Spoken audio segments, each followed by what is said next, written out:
Qual é a sua avaliação sobre esse tom? Foi isso que eu disse ontem quando entrei ao... que ele estava dizendo aquilo, né, falando nas ideias que os eleitores, nas quais os eleitores votaram, dando vitória a ele. Né? Foi exatamente isso. Foi uma espécie assim de confirmação da campanha. Né?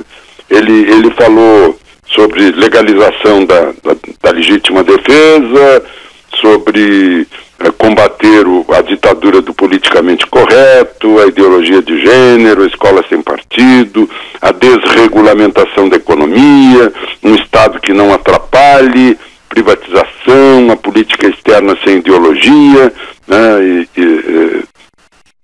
um governo que foi constituído sem a imposição de partidos políticos, né, e aqueles ditos de nossa bandeira não será vermelha e, surpreendentemente, vamos nos libertar do socialismo. Foi além até, acho que além da campanha, se bem que a campanha dele foi mais nas redes sociais, porque foi tirado da campanha pela facada do Adélio Bispo, né, que a gente até hoje está querendo saber se tem alguém por trás disso. Ele não anunciou planos nem programas. Aí é bom lembrar, eu cobri todas as posses desde Figueiredo aqui em Brasília, e eu sempre ouvi planos e programas nos discursos iniciais, discursos de posse, que depois se configuraram apenas peças publicitárias, que acabaram não sendo cumpridas, né? Então ele foi direto, foi genérico com essas ideias que o consagraram na eleição. Um assunto que está repercutindo bastante ainda hoje foi sobre a menção direta da primeira-dama, Michele Bolsonaro, naquele discurso em Libras, traduzindo uma mensagem, né, falando sobre um discurso muito mais inclusivo e agradecendo textualmente Carlos Bolsonaro pelo apoio que deu ao pai durante a sua internação, e a gente viu Carlos também lá no Rolls Royce fazendo aquele desfile aberto. Qual avaliação você faz dessa presença do Carlos, especialmente, né, de um só dos filhos de Bolsonaro, no papel dele na campanha, mas também que deve ter no futuro governo? Pois é, os outros dois filhos estavam lá com ele também, não estavam no carro. O Carlos a gente considera que é uma espécie assim de mais próximo conselheiro, que trabalhou mais na campanha, provavelmente por isso, e ela fez esse agradecimento. Agora, foi o ponto alto, né? Foi o ponto alto esse discurso em Libras. Ele estava pronto de manhã, ontem de manhã, mas ela não sabia ainda se ia... Estava assim meio tímida em relação a apresentar o discurso. Chegou a propor que depois que Bolsonaro falasse, que ela fizesse esse discurso. E aí ficou sabendo que depois que o presidente fala, ninguém mais fala. Então ela teria que falar antes do presidente. Aí encontraram a intérprete. O discurso foi emocionante, né? Emocionou a intérprete, emocionou Bolsonaro, que ficou atrás dela num segundo plano. Aquele momento ali foi de um simbolismo, né, para um presidente que foi acusado como candidato de misógino, tanto que a Praça dos Três Poderes, cuja maioria era amarela, pediu beijo, e o beijo se repetiu, houve pedido de bis no beijo, mas é significativa assim a presença do Carlos, né? Mas isso não significa que vá continuar, né? Cada um vai cuidar do seu mandato, né? Inclusive para não atrapalhar o presidente, como já houve aí algumas atrapalhadas, mas eles vão ficar num segundo plano.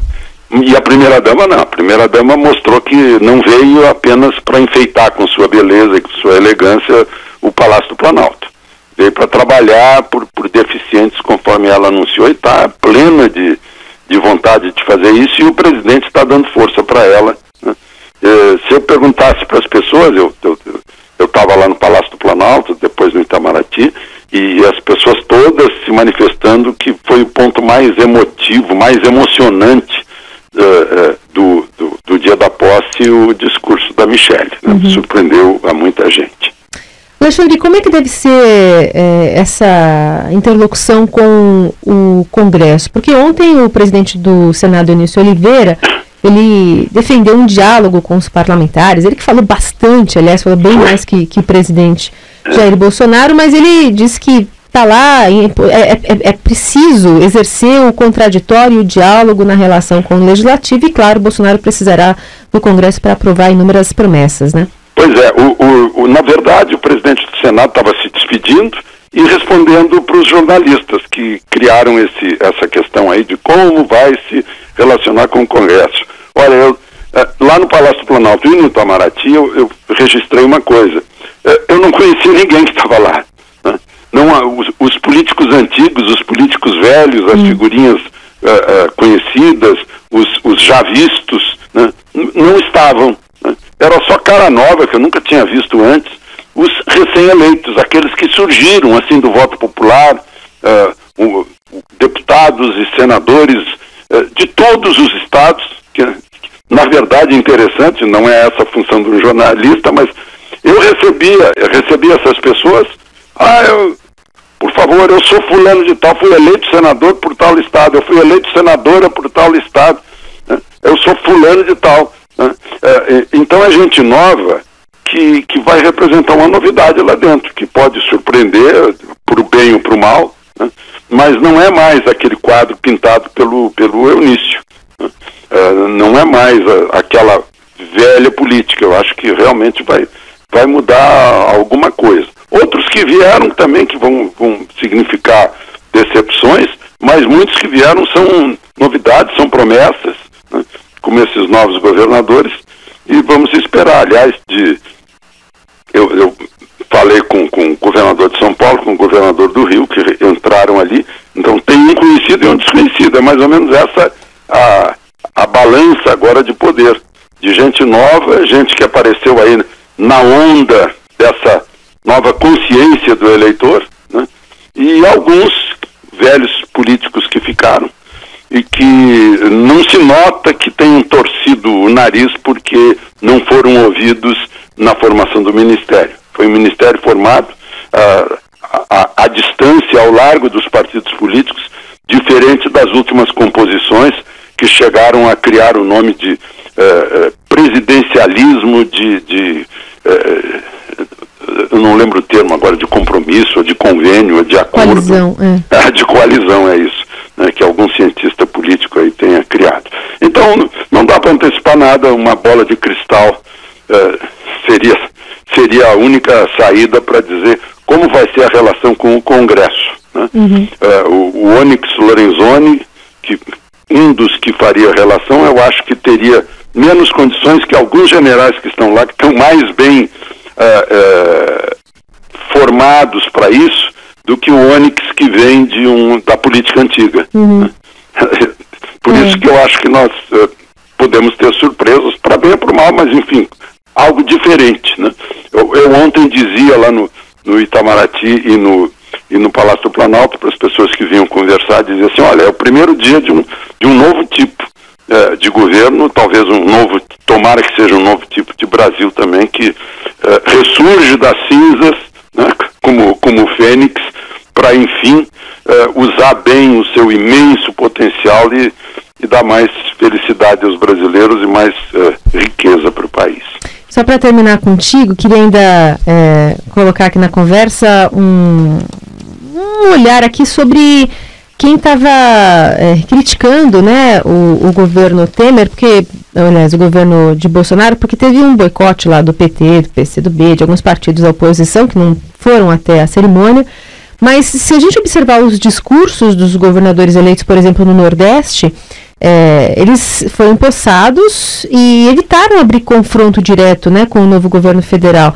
Aí tem Rui Costa, da Bahia, que chegou a dizer que não medirá esforços para ajudar Bolsonaro, acrescentou que discorda de algumas medidas, mas que não vai fazer uma oposição literal. No Piauí também o Wellington Dias foi nesse sentido. A gente começa a observar que na prática, quando as coisas começam a funcionar, e aí precisa de orçamento, precisa de outros fatores, aí o discurso muda um pouquinho, né? A gente vai ter que separar o discurso dos opositores, do PSOL, do PCdoB e do PT, daqueles que não estão no Poder Executivo, estão no Legislativo, eles não têm nada a perder. Conseguiram um novo mandato ou não conseguiram um mandato, sofrendo com isso, aí botam a boca para fora, fazem esses movimentos juvenis, né, de boicote. Já os governadores não, os governadores têm um orçamento, têm que cumprir, têm verbas ligadas ao governo federal. A nossa República Federativa do Brasil é só federativa no nome, porque é quase uma república unitária, é algo que tem que mudar também. Paulo Guedes pretende mudar isso, dando mais poder aos municípios, né? Aí as pessoas vão de dizer, puxa, mas aí vai ser corrupção municipal.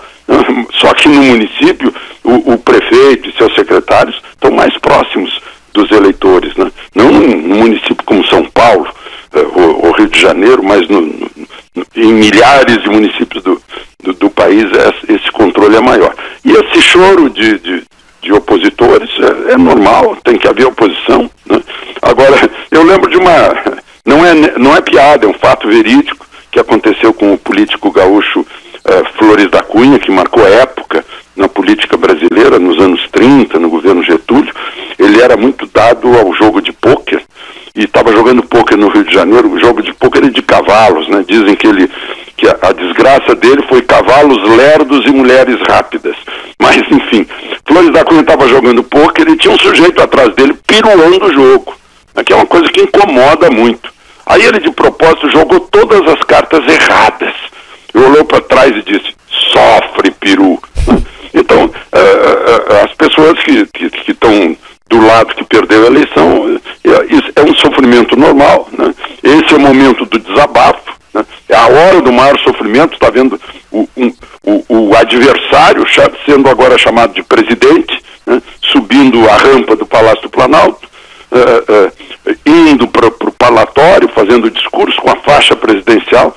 Deve doer, mas é uma dor passageira, porque depois começa, né? O Brasil está recomeçando hoje, daqui a pouco se troca também lá no Parlamento, no Congresso Nacional, começa a nova vida, e aí a gente vai acompanhar, vai observar, vai criticar, vai comentar, vai interpretar.